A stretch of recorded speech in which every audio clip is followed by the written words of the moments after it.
All right, I got Kim Dallara, correct? Is Yeah, that right, hopefully? that's Perfect. right. All right, on my podcast. I appreciate you coming on here. Yeah, no worries. What I love about these type of podcasts is that we don't know each other personally with the exception of one phone call we had previously. Hmm. So my girlfriend Rhea knows Kim, and I was sitting with Rhea once, and we're going back and forth. Actually, she says, you need to get more females on your podcast, more women. And I said, I agree. And I said, I want really unique ones. It doesn't necessarily have to be fitness. It could be whatever. And I said, so if you know of a few, let me know. And you were one of the first names that popped up. So I was really excited So about that. funny because I haven't seen her in so long. Yeah, she just said, you've got to. And then she showed me, because you're not on Facebook with her, I don't think, or connected. She was showing me Instagram photos, which were blowing me away. And I love that. So I said, absolutely, let me connect with her. And I've only done like one other one where I didn't know somebody, and I interviewed them. And I, as well, the girl who lost 170 pounds, another friend of Rhea's. So Yeah, that was, Amber. yeah, Amber. So that was awesome too. So I really got a lot of views on that, and people seemed to like it. And I said, all right, let's do this again. And I'm doing it with you. So here we go. So you're actually the second triathlete that I've ever had on my podcast. A close friend of mine, and who was actually the lead in two of my films, was also a triathlete. The only thing is now he's only a dual athlete pro because he had some issues with chlorine. So basically he only cycles and runs now, where he's not doing all Oh, three. so he can't train. Is that the deal? Yeah, I guess. Well, he's in Chicago, so the chlorine, he always has to be indoors using the pools to train. And something with he's having a reaction to the chlorine. I think he still wants to get back into it. When he was younger, he also got, he was able to, he didn't go, but he went for the Ironman, Hmm. which is something Rhea mentioned regarding you qualifying to get into that, which is pretty amazing in itself. Well, Ironman is different. Anybody can do Ironman. So when you qualify for something related to Ironman, it's either for Worlds, for 70.3 Worlds, or for Kona. I only did a half, That's still and amazing.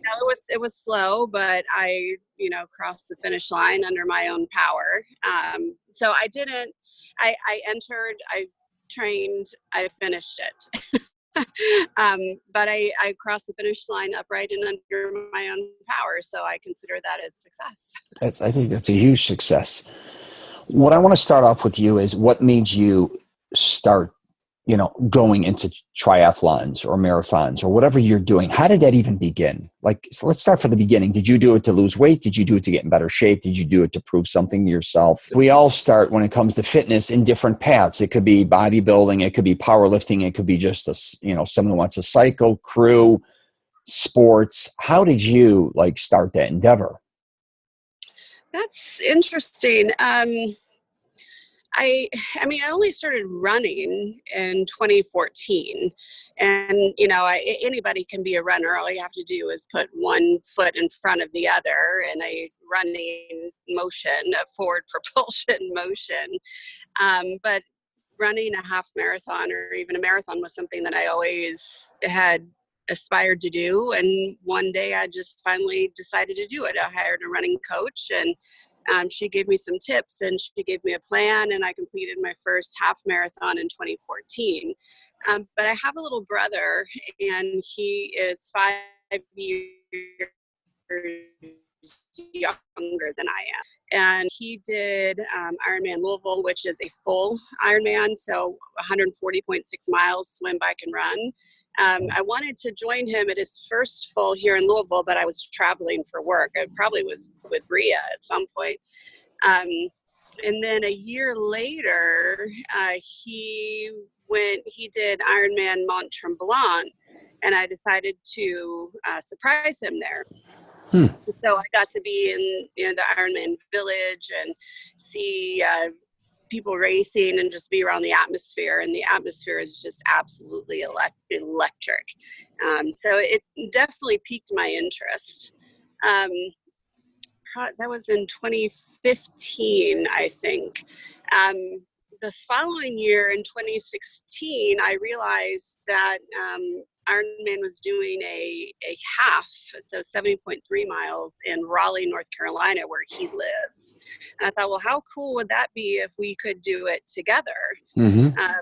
So the short answer to your story is, or to your question is, my brother inspired me.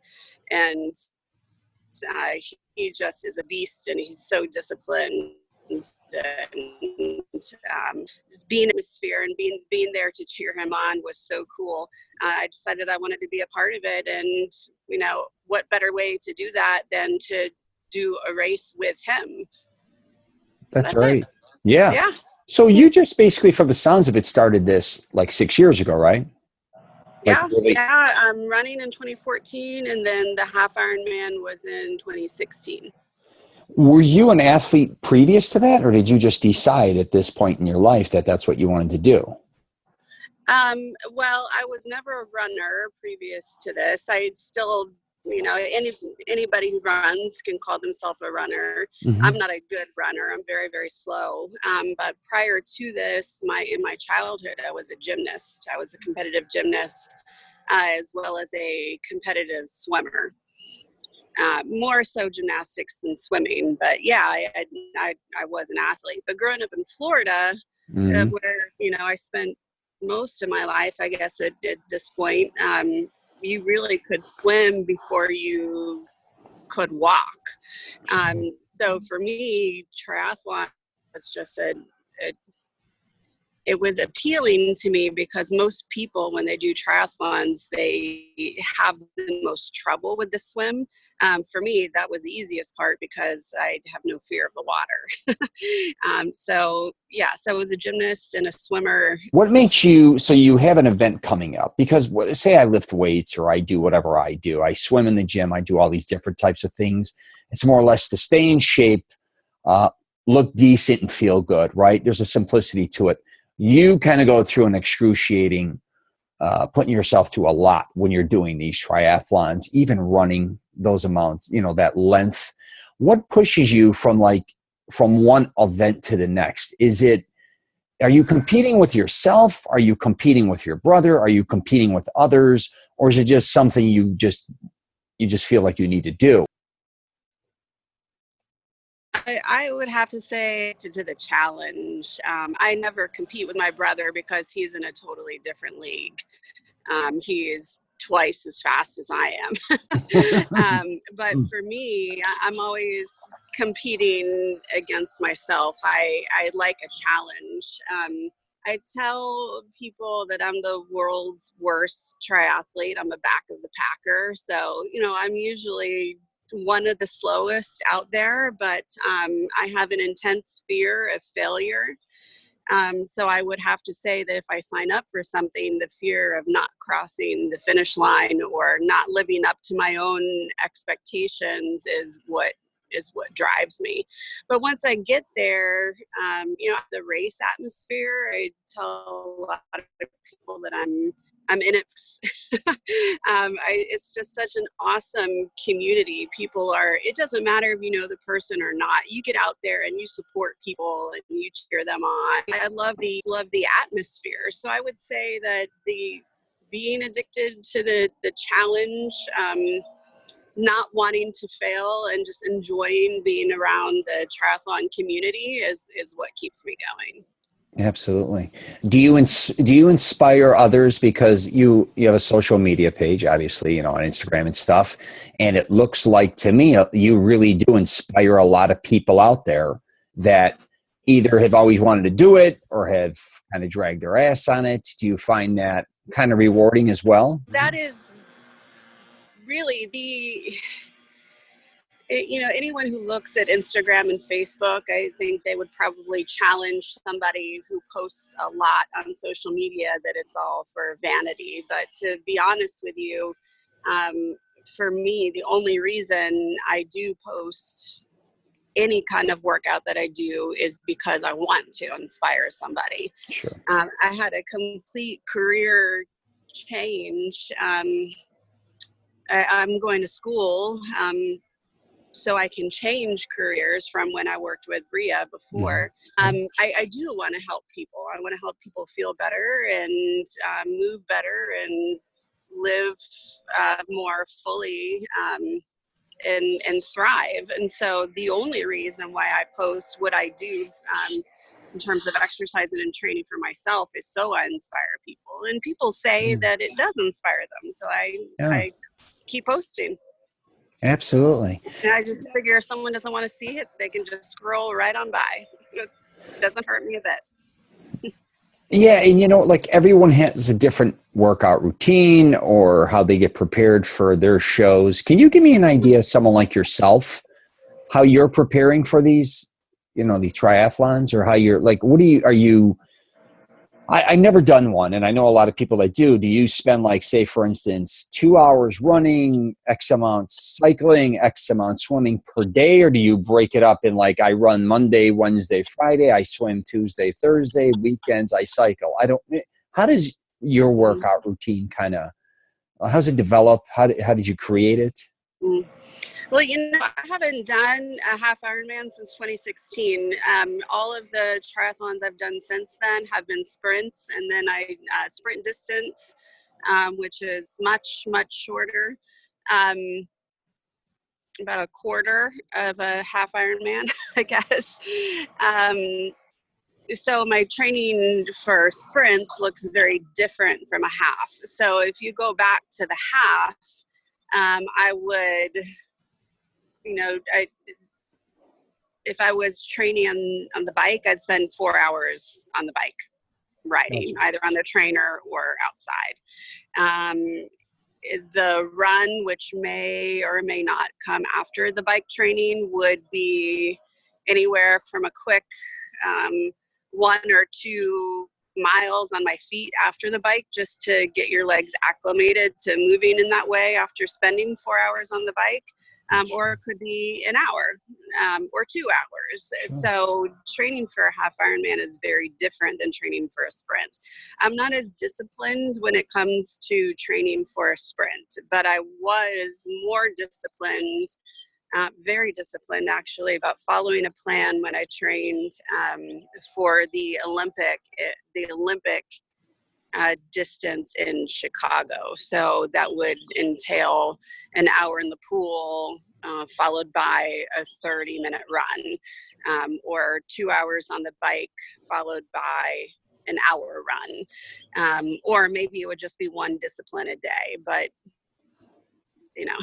but sprints don't require as much discipline. But I have many friends who, all the races right now are canceled, but they were training for full Ironman distances, and they would spend 6 hours on the bike and then get right off and finish their brick workout by running for an hour and a half or 2 hours. Sure. So there are varying levels of discipline and of training.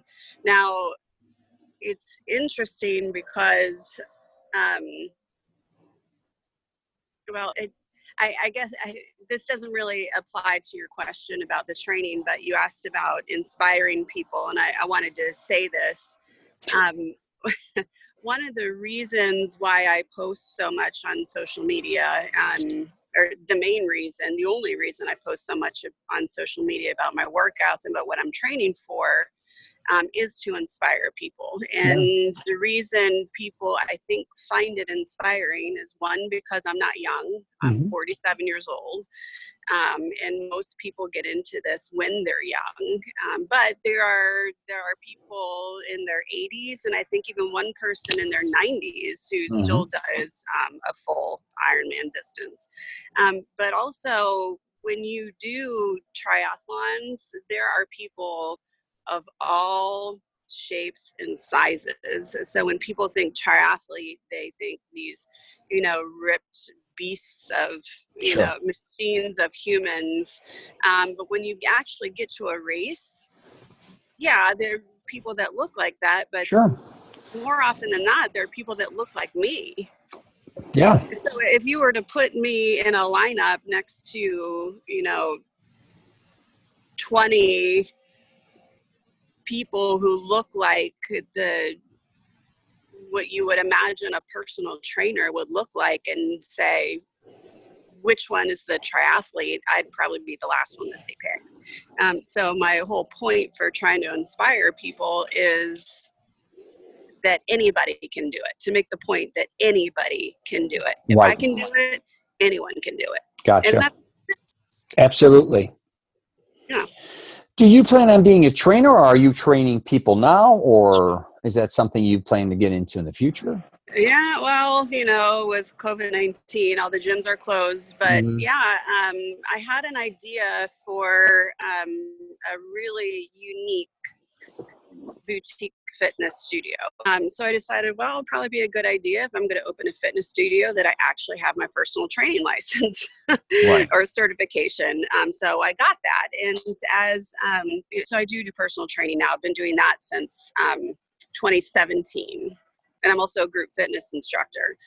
But as I was working in personal training, I became really fascinated, not just with, okay, let's do these exercises today, but why does this exercise work for this person? What kind of improvements are they seeing in functional strength and stability? How are some of these exercises helping maybe a post-rehabilitative person continue to move towards better strength and movement, and just became fascinated by the kinetics, the kinesiology of all of it. And so I decided, well, this might be worth pursuing. Well, back in 2018, I usually get sick once a year, and this year I came down with a wicked flu. And as I'm healing from illnesses like that, I cough a lot. Well, I coughed so hard that I pulled an intercostal muscle and cracked a rib. Holy cow. Yeah. And it just so happened to have been signed up, or was signed up for a half marathon just a week later. So this is a roundabout answer to your question, but here in Louisville, we've got a really awesome triathlon community. And one of the sponsors of this club that I'm a part of is a physical therapy office. And I've gotten to know them pretty well. So as I was going to the expo for this half marathon, I stopped by their booth and said, hey guys, by the way, I've done this. Is there anything that I can do, any taping that can be done to get me through this half marathon tomorrow? Oh, and by the way, how do I get to do what you do?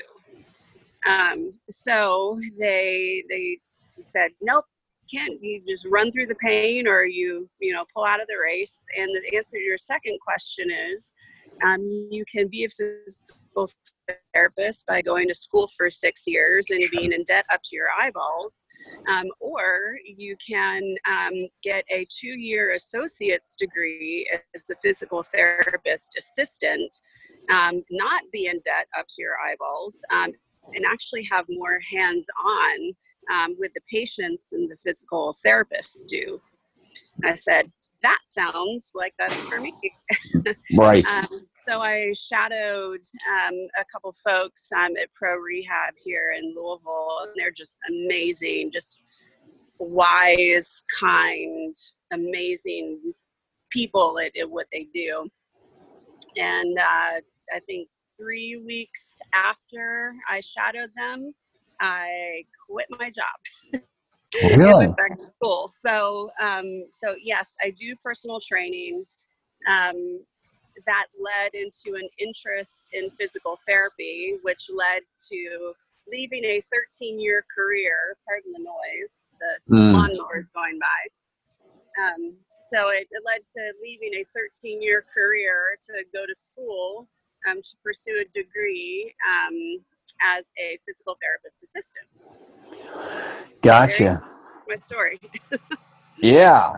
Oh, there you go. I can hear the lawnmower a little bit. Well, that was great. I wanted to ask you too. So do you think by starting when you started in your 40s doing this, helped you, or do you think you could have developed a lot more if you started younger? Because I talk a lot of times about people don't realize their true potential as they're getting older. They don't really realize how much more coordinated they can become, how much stronger they can become later in life, and not kind of getting caught up too in their past where maybe they didn't excel in certain things. It could be grade school, middle school, high school, and kind of quitting on themselves.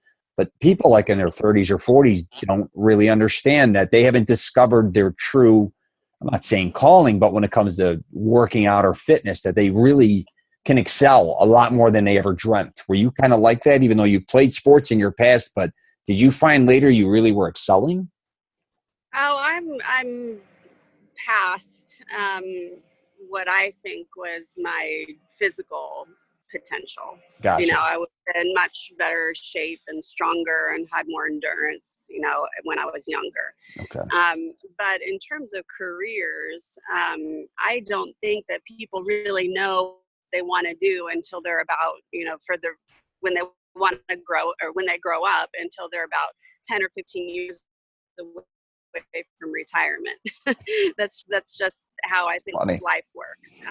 Interesting. So physical potential, yeah, I think I would be a better personal trainer and physical therapist assistant 15 years ago.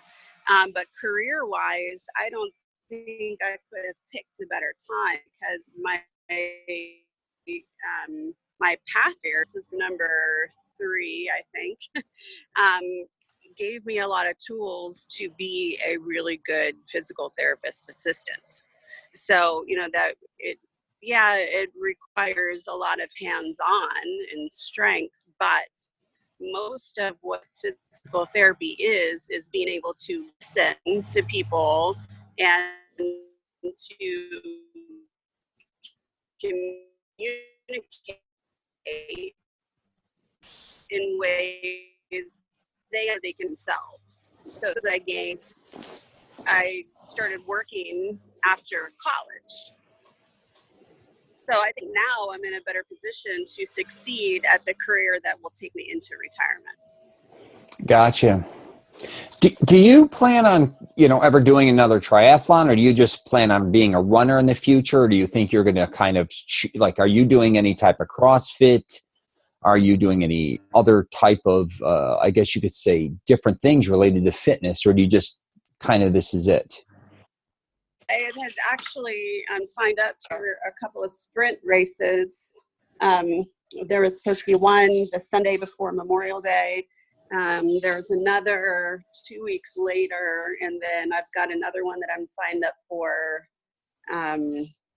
the beginning of August. So yeah, I'm going to keep racing. Like I said, I love the race atmosphere. I don't care if I come in first or last. Sure. I just love being there.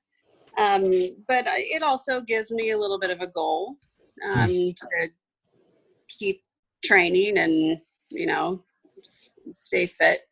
But I probably sign up for equal numbers of sprint or Olympic triathlons as I do half marathons. Gotcha. Yeah. Yeah, we had a half marathon scheduled end of March and another one end of April that were both canceled. So I just did the virtual option. Yeah, so I'll keep racing as long as I can. Yeah. I've always found it so interesting because if you say you do a triathlon, you got to own a bicycle, obviously, but you can, even if you got a lake behind your house or pool or whatever, and then you run, it's not like someone like myself who's always obsessed with going to the gym his entire life. You can kind of really train for that independently. And you don't have a membership at the gym. You don't have to always drive to the gym. You can, all these things. It's almost a freedom. Do you work out at home training for these? Do you go to a gym? Do you do both? What's kind of your thing? Well, as a personal trainer and a group fitness instructor, I have access to several gyms around the city. Gotcha. So I am always, when they're open, I am always in a gym. But The running, I try to go outside when I can, although I'm not a hot weather runner. Yeah. Growing up in Florida, I cannot stand the hot weather, and I just feel like someone put cement in my shoes. Sure. So I know I need to be outside just, to keep my joints and bones accustomed to the pounding of the pavement. Sure. But I do the treadmill runs. Bike, I'm kind of a nervous biker. People are not conscientious or they're oblivious of the fact that bikes also belong on the roads with cars. And so it's a scary place to be. Being out on the road on your bike is the best place to train, but I myself and every person that I know that bikes knows somebody that was hit by a car Yeah, with guy. their Yeah, that's what happened to my buddy. He got nailed by the car. yeah, and they have, Yeah. I mean, just the other day, there was a discussion on Facebook in this group of how many people just that week had guns waved at them from cars. And people telling them to get the F off the road when they absolutely belong there. So to answer your question, I probably run mostly outside, sometimes inside. I bike mostly inside on my trainer. And then I swim in a pool, although we do have the Ohio River right outside my door. It's better if you have kayak support just for safety. Plus, that Ohio River, I think, is one of the most polluted rivers in the entire United States. We swim in it, so we feel like our immune systems are pretty boosted. But That's funny. I don't like to make a habit of swimming in that river. It's pretty gross. Do you think where you live gives a big advantage to somebody who trains? So like when I used to live in San Diego for a while in Carlsbad, and they were beasts over there with, doing Tough Mudders, marathons, triathlon.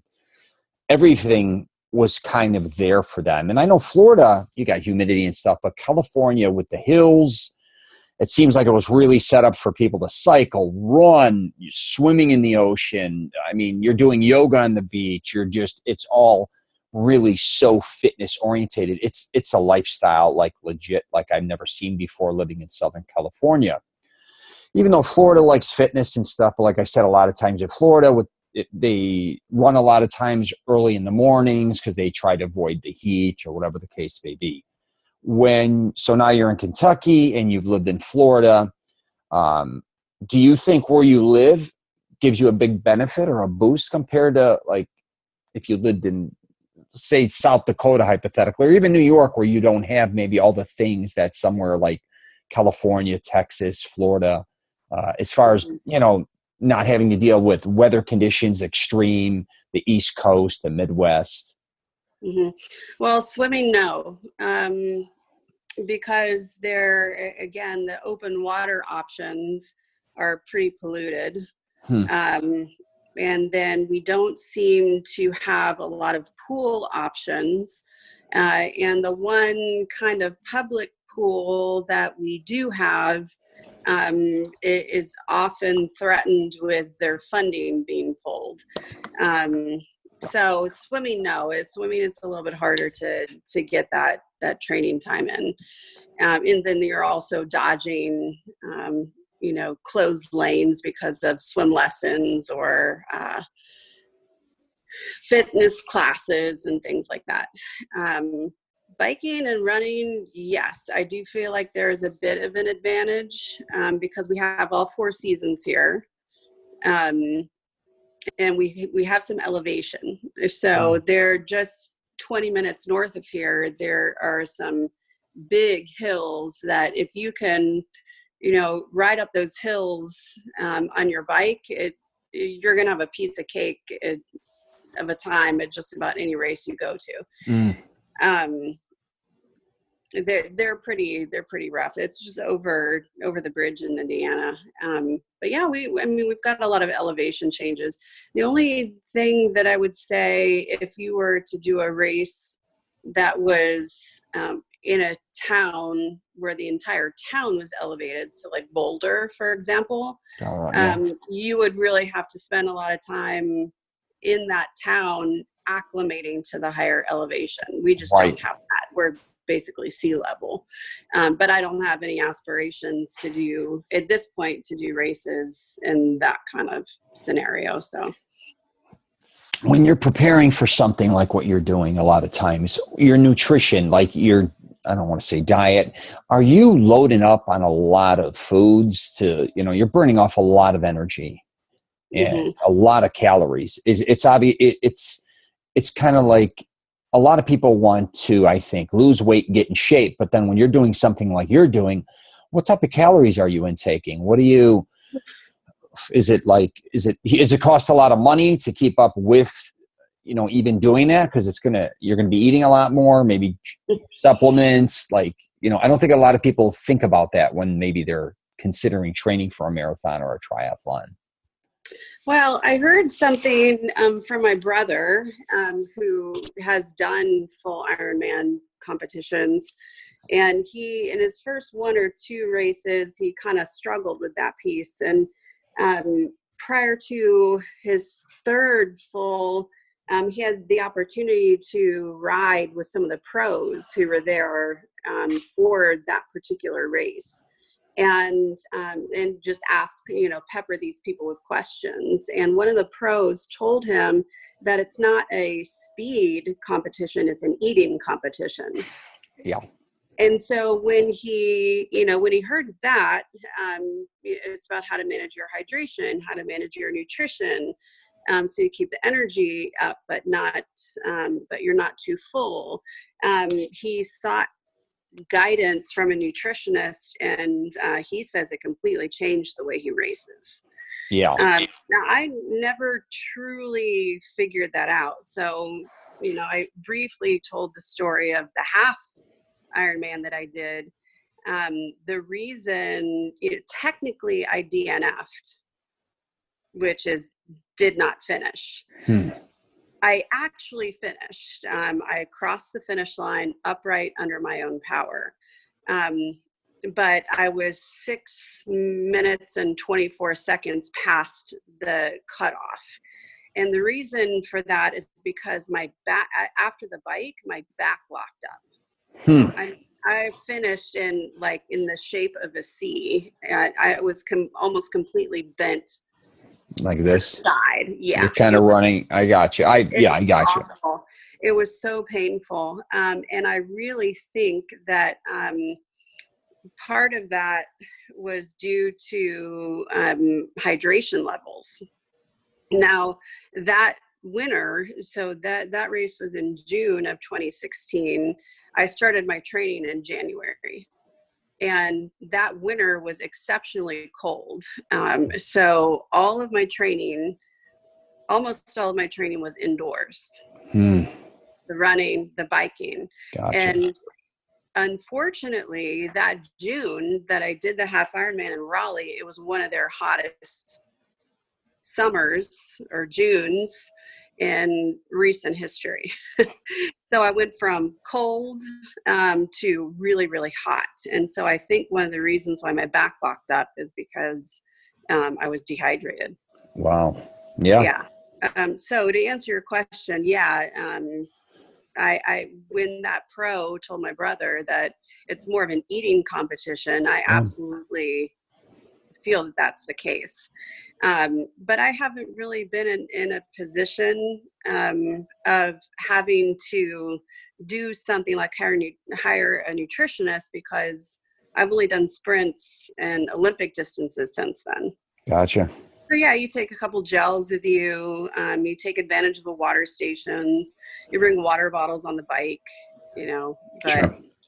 It's not, I don't have to pack 3 peanut butter and jelly sandwiches in my bento box on my bike. But when you increase your training, like if it's not nailed down, it is not safe. Right. Because you just get ravenous. Gotcha. Yeah, Yeah. I'm in my 50s now. You're in your 40s, and I'm always talking about working out. You really want to prevent injuries, obviously, more Mhm. than anything. I tell people that all the time.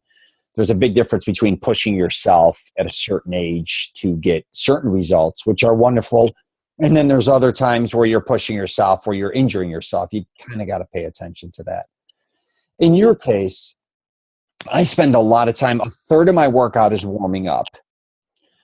Just because I've been lifting weights or working out my entire life. So it literally takes me a third, which is probably about 30 minutes for me to really get in a groove, to get going, to get to where I want to start. In your case, now that you're in your 40s, when you're doing a show, are you spending a lot of time warming up before you do that show? Or are you warming up even before you start to train? Or are you still kind of automatic with that? I don't really know how to answer that. As a personal trainer, and now as a student studying to be a physical therapist assistant, I know the importance of warming up for sure.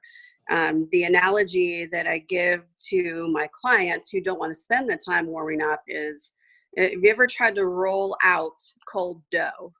It Yeah, doesn't work. right. Your muscles are the same unless they're pliable and warm and supple. You're really susceptible to injury. Um, it's a non-negotiable. You just have to do it. I make sure that if I know it's going to be a harder run, um, if I'm really going to try to push the pace or push the power past my usual baseline, I'll spend more time warming up. But at this point, if I'm just going out for a run, my pace is so slow anyways that maybe I'll spend 3 minutes walking, but then I'll just hit it. Right. So.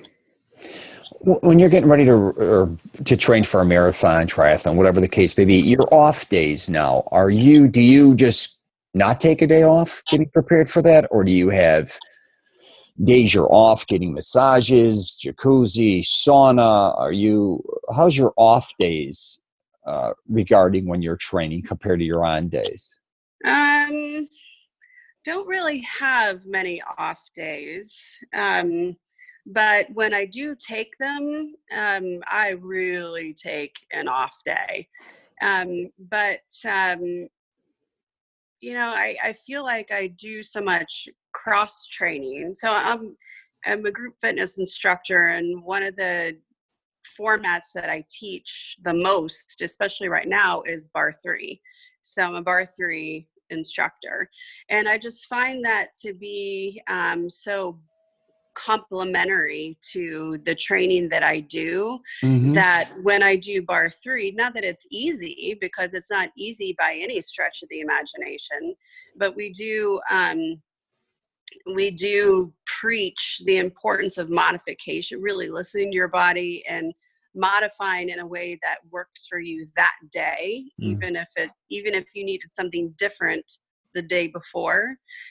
That I find it to be very restorative. So I get a great workout. It's strength, it's cardio, it's mindfulness, but I can adjust it in a way that I'm still getting exercise, but in a way um, that makes me ready to go run the next day. So I guess to answer your question, yeah, if I really listening to my body and I feel like I need a true off day, I'll just sit on my butt and not feel bad about it. Right. But most of the time you can find me doing bar three in my off days, because I can modify to what I need and not sit on my butt. Sure. So Have you done any Tough Mudders or anything like that? I have, yeah. I did a Spartan race. Oh, okay. Um, Yeah. Gosh, when was that? 2017 or 18, I think. Those are cool. I love those. Yeah, They're my cousin loves those. He tried to convince me to do one when I was in Carlsbad. He went and did one. I'll be honest, I don't like getting dirty, and I just don't think I was in the condition to do what they were doing. But tell me a little bit about those, because I know a lot of people love those. But he even was talking about all besides getting in mud and climbing and doing. You don't have to even run through the whole thing. A lot of people even walk through them. Correct? yeah. Well, they say that if you choose not to do an obstacle, you have to do 10 burpees or something like Okay. that. So yeah, I did a lot of burpees. Um, but there's the water features of the Spartan races, and that's my element. Right. At one point you have to swim merged in this mud hole, under Mhm. muddy water, underneath this wall, and then go through this tiny little tunnel, and then come out the other side. So that for me, I was like, yes, this is perfect. And then you wade, like we run, knee deep through this creek, and that part was awesome. But for me, I was still working at Sephora at the time, and I'm not a super girly girl, so getting muddy and sweaty, and that fine. That Right. But it's funny because all of my bags that I use for my gear for triathlon or at the Spartan race are like cosmetic company bags, tote bags. That's funny. So I show up at the Spartan race was at Fort Knox, like Fort Knox. I Yeah. said the Fort Knox. And I'm thinking there's gonna be a bunch of people like me, just middle-aged men and women, going out there getting dirty. No, most of the people that were out there were cadets at Fort Knox. Wow. And so I show up with my cosmetic bag tote with Yeah. my stuff, and felt super out of place. But fortunately, I found a couple of people like me, and it really pays to do these as part of a team so you can help each other. Right. And fortunately, I found those people, and we did the race together. They were pretty awesome to kind of take me in. But yeah, it's pretty intimidating when you show up and all the cadets that are racing that day are in formation. Yeah. I mean, you carry buckets. One of the obstacles was carrying a bucket of 50 pounds worth of gravel. Right. That was interesting.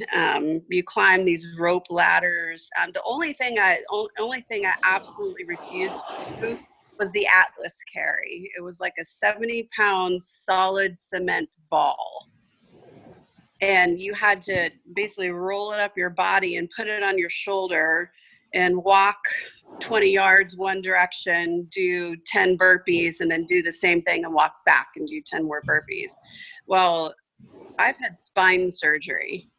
I'm not picking up a 75-pound cement ball. No, Sure. thank you. It's just not worth it. So I skipped it. I don't blame you. Yeah. Yeah. Yeah, when I was living again back in Southern California, I was, you have the Navy SEAL guys in San Diego popping in and out of there. And then you have Camp Pendleton near Oceanside too. And my favorite gym in the country is actually in Oceanside in LA Fitness.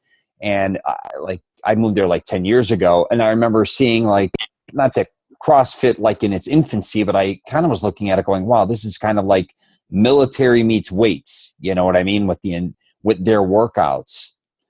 So that was quite interesting. But when you see those SEALs and all these other dudes, the condition they're in is unbelievable. Yeah, for sure. Yeah, it's amazing what they're doing. I mean, I was just basically somebody who loved lifting weights, wanted to be big and strong. I could run for sure. I love cycling and swimming, but then there's another level where they're beyond, you know what I mean? Yeah. Yeah, that's crazy. So I want to thank you for doing this. Is there anything else? What I want to say is how can people reach you? How can they reach me? Oh, it's Yeah. best just to contact me on social media. I'm K Dallara on Instagram, and I think just Kim Dallara on Facebook. Yeah, they can contact me and ask questions. I do a little bit of screening. I don't need drama or any creepers, Of course. blowing up my phone. But yeah, I mean, if they find some inspiration from it, and want to know how to get started or want to know if it's really for them, I'm happy to speak frankly. Yeah. Again, I'm not a beast of an athlete. I'm just a middle-aged woman going out there and, trying to stay inspired and challenge myself and, maybe inspire somebody else along the way. So if they want to follow me on social media and maybe get some inspiration out of it too, then yeah, feel free. Yeah, absolutely. Well, I mean, you definitely, you inspire me because I mean, it's not just because of our age. A lot of times it's just you going out and doing what you love to do. And you also love to help people. And you're so genuine about that. Thank you. Yeah, it's more than just, it seems like it's a calling for you. It's not just something you're doing for the money or you're just doing something to get attention. You're doing it because you just seem to love people and you want to, inspire others. Yeah, well, I'm definitely not doing it for the money. I took a huge pay cut. Yeah, I mean, I have almost no income coming in right now because, all the gyms and stuff are closed. But Yeah. even once I graduate and become a certified physical therapist assistant, I will have taken a 50% pay cut. Mm-hmm. So, for my previous career. So I'm definitely not in it for the money, but I think that, all roads led to this. And yeah, it does feel like it feels like a calling. That is the appropriate word. You know what? What I was meant to do. I'm going to bring it. A lot of times I haven't been bringing the corona up too much, but in your case, like you said, all the gyms are closed. You having to be at home, have you learned a lot more about yourself? And have you been studying different types of workouts? How have you also been working out going through the pandemic? Oh, man. How have you been doing? I have a gym here that I go to at my complex that was open and my pool's open. So I've been doing that along with trying to walk like an additional 10,000 steps. But someone like you who does does it for your livelihood, it's had to take a totally different toll on you. Oh, there's a lot of people who are really suffering right now. And yeah, I have my dark days, but I am not one of those people. I've got nothing but time at this point. Yeah, I've got my studies, but I don't think I have ever been this consistent about working out in my life. Even when I was training for the Half Ironman. I mean, I've got time and the weather has been gorgeous. So I'll study and then, I'll go out for a run and then I'll come back and I'll study for some more, and then I'll get on my bike trainer. And this has been great for me for training. I have guilt that there are a lot of people who, they're frontline workers and they don't have that mental and that physical escape. But for me personally, it actually has worked out quite well. Yeah. Even our gym is a small gym. It's like a hotel gym. But what's amazing too is because I used to travel so much that, sometimes you're tired, you don't get to work out when you want to work out, you're rushed at different times. But going through this, I go at the time I want to go. I can warm up for as long as I want to warm up. I leave whenever I want to leave. I go to the pool. I can do as many laps as I want, for instance. No one in the pool most of the time, even walking. I haven't started running, but I wouldn't even mind getting a cycle and start cycling. But it's been a calming time to train, I guess you could say, as far as what I've gone through.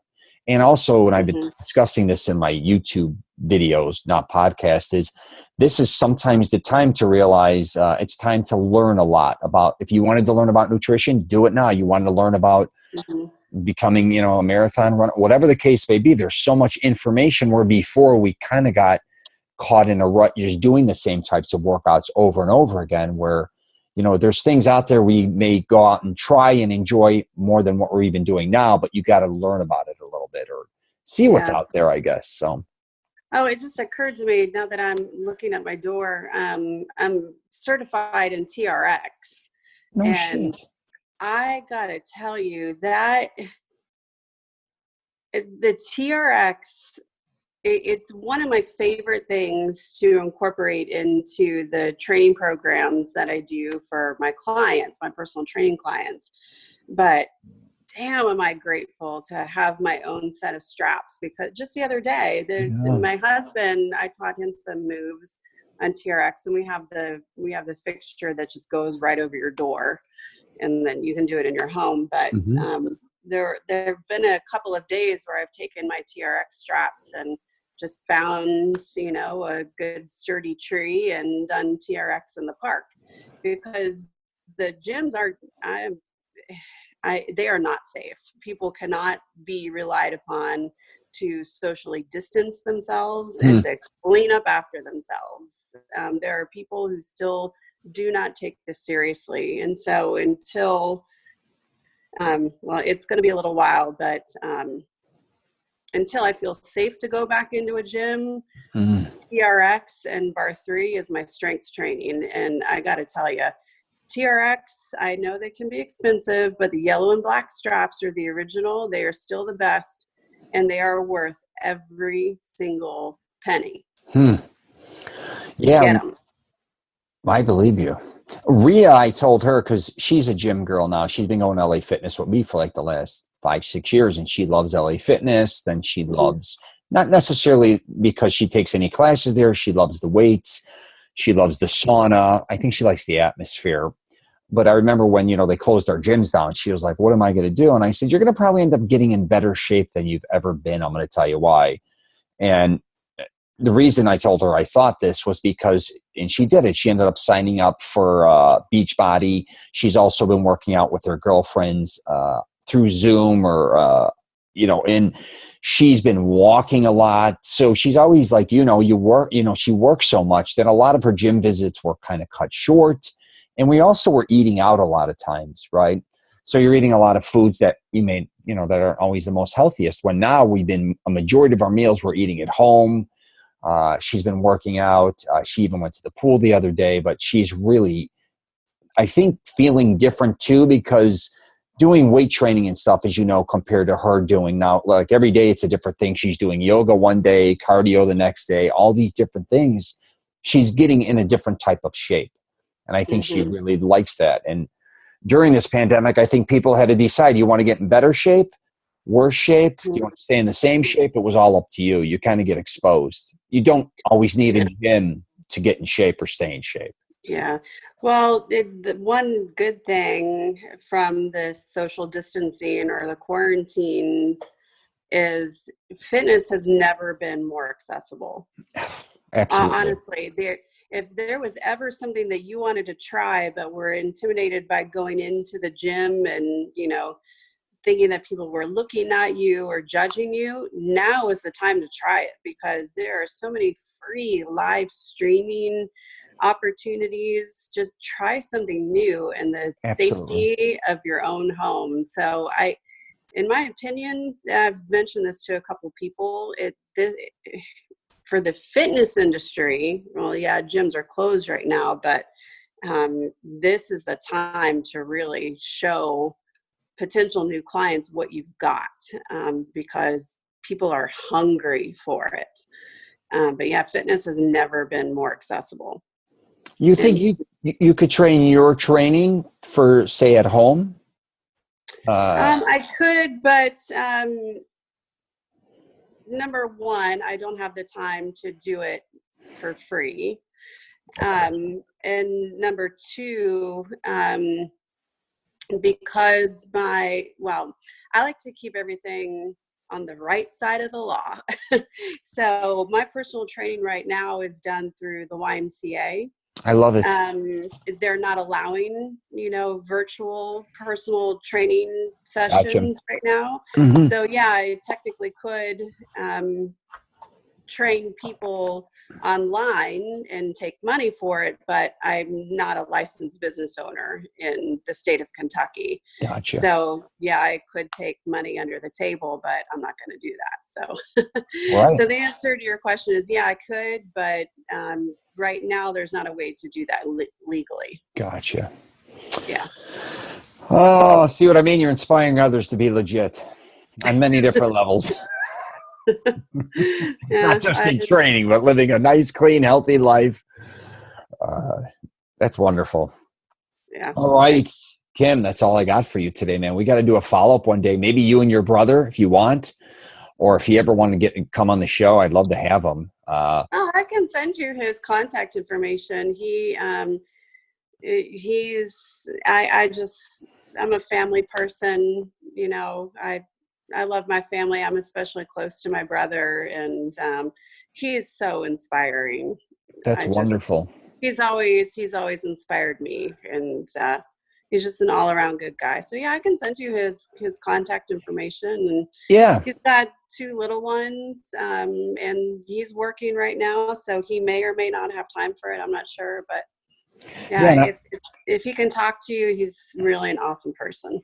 Yeah, what I'll do, and I'm gonna have to get a lot of information for you for my for the subject matter that I'm gonna post on YouTube and my podcast, because I don't want to screw anything up. And I want to make sure we get everything right with you. When I upload yours, maybe he could check it out and see what he thinks about it, and then we'll do something with him.